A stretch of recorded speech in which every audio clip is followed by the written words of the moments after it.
Guys আমার বোন লিপি লাগাচ্ছে, এই দেখেন লিপস্টিক লাগাচ্ছি। এই যে এটা আমি এটা পছন্দ করি। দেখি তোমার লিপিটা, দেখি দেখি কেমন দেখাচ্ছে দেখি।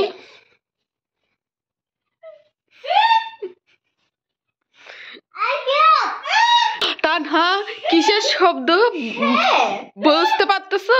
হ্যাঁ তোমার মনে মুরগিটা নিয়ে আসছে, চলো তো দেখি। কি মুরগি ডিম পারছে নাকি দেখি তো, চলো আগে আমরা এই রুটে দেখি, চল আগে আমার বারান্দায় দেখি কিসের শব্দ আসতেছে।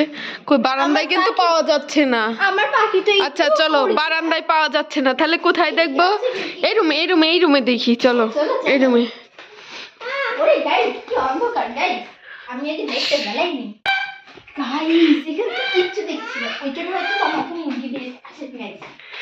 আপনারা শব্দ শুনতে পাচ্ছেন কেমন? গাইস এখানেই তো নাই, আমার টেবিলে মনে হয় আছে। নেই তো, এখানেও তো নেই। দেখি দেখি দেখি খাটের নিচেও নাই। আচ্ছা খাটের নিচেও নেই। ওই রুমে চলো তো, ওই রুম থেকে বেশি শোনা যাচ্ছে। আচ্ছা চলো চলো। কোথায় আমার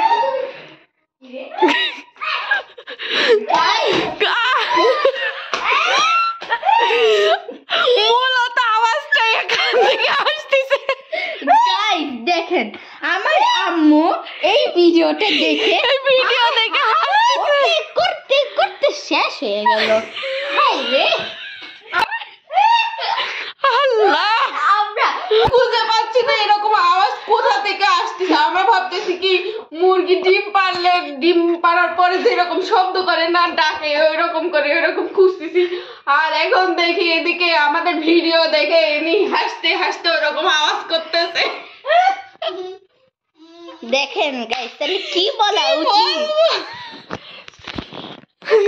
গাইস আমি তো পুরো ভয় পেয়ে গেছি, আমার পাখিকে আবার খাওয়ার জন্য আবার মুরগি